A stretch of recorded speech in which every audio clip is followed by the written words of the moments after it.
एक गांव में दीनू नाम का एक बहुत धनी किसान रहता था। उसके पास बहुत सारी गाय और बकरियां थी। वह उनका दूध निकालता और बाजार में बेचता था। वो सारे जानवरों को हर रोज पास के मैदान में घास खाने के लिए ले जाता था। जानवरों को मैदान की घास खूब पसंद आती थी। यहाँ की घास कितनी नरम और हरी है। सही कहा बहन, इस मैदान की घास की बात ही कुछ और है। ये खाने में स्वादिष्ट भी है। एक दिन हर रोज की तरह जब दीनू अपने जानवरों के साथ घास के मैदान जा रहा था तो बकरी का एक बच्चा टिक्कू झुंड से बिछड़ गया। दीनू ने उसे बहुत आवाज लगाई, टिक्कू, टिक्कू, अरे बेटा तुम कहाँ हो? पर वो नहीं मिला। टिक्कू भटकता हुआ जंगल में पहुंच गया था। उसने मैदान का रास्ता ढूंढने की बहुत कोशिश की पर उसे रास्ता नहीं मिला। तभी अचानक एक भेड़िए की नजर टिक्कू पर पड़ी। भेड़िया बकरी के बच्चे को देखकर मन ही मन प्रसन्न हुआ और सोचने लगा,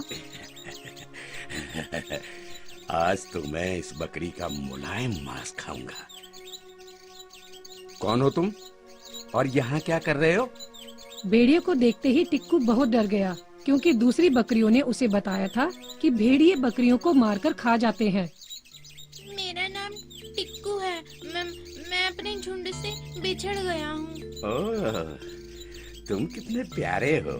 आओ, मैं तुम्हें तुम्हारे झुंड के पास ले चलता हूँ। पर टिक्कू ने अपने झुंड से भेड़िए की चालाकी की कहानी बहुत बार सुनी थी।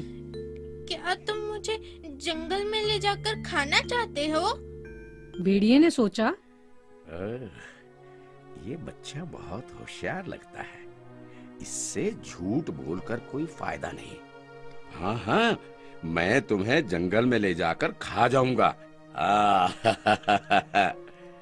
टिक्कू जानता था कि वह बहुत छोटा है और भेड़िए का मुकाबला नहीं कर सकता, इसलिए उसने चतुराई से काम लेने की सोची। मैंने अभी बहुत सारी घास खाई है और पेट में घास ही घास भरी हुई है। अगर तुम मुझे अभी खा जाओगे तो तुम्हें ऐसा लगेगा जैसे तुमने घास खाई हो।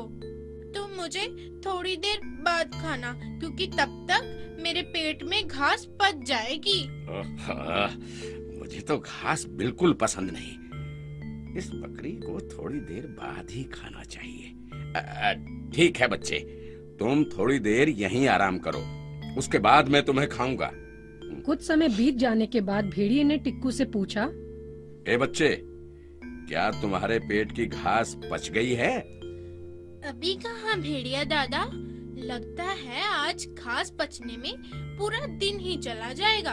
ओहो, मैं पूरा दिन इतना इंतजार नहीं कर सकता। मैं तुम्हें अभी खा जाऊंगा। भेड़िए को अपनी ओर आते देख टिक्कू डर गया। नहीं, अभी तो मेरे पेट में थोड़ी सी ही घास बची है। अगर तुमने मुझे अभी खा लिया तो तुम्हारा पेट खराब हो जाएगा। लेकिन अगर मैं थोड़ी देर नाचूं तो मेरे पेट की घास पच जाएगी और आपको मेरा भोजन करने में और अधिक आनंद आएगा। भेड़िया बकरी की बात मान गया।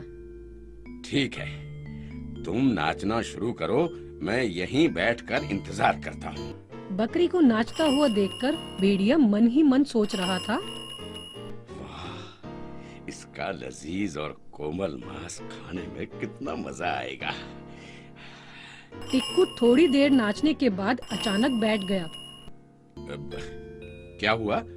तुमने नाचना क्यों बंद कर दिया? क्या तुम्हारे पेट की घास पच गई है? अरे अभी कहाँ, यहाँ बिना म्यूजिक के मेरा बिल्कुल भी नाचने का मन नहीं कर रहा है। अब तो भेड़िए के मुंह से लार टपक रही थी। हर हालत में खा लेना चाहता था। कोई बात नहीं, मैं तुम्हारे लिए गाना गा देता हूँ। मुझे बिना म्यूजिक के गाना सुनना पसंद नहीं है। क्या तुम मेरे गले में जो घंटी बंधी है उसे बजा सकते हो? हाँ, क्यों नहीं, क्यों नहीं। टिक्कू ने अपने गले में बंधी घंटी उतार के भेड़िए के हाथ में दे दी। भेड़िए ने घंटी जोर जोर से बजानी शुरू कर दी। टिक्कू के गले की घंटी की आवाज सुनकर दीनू जंगल की ओर भागा। जैसे ही उसने टिक्कू के पास एक भेड़िए को देखा तो उसके पीछे लाठी लेकर दौड़ा और उसे वहाँ से मार भगाया। इस प्रकार टिक्कू ने चतुराई से अपनी जान बचा ली। फन लर्न टून को सब्सक्राइब करें।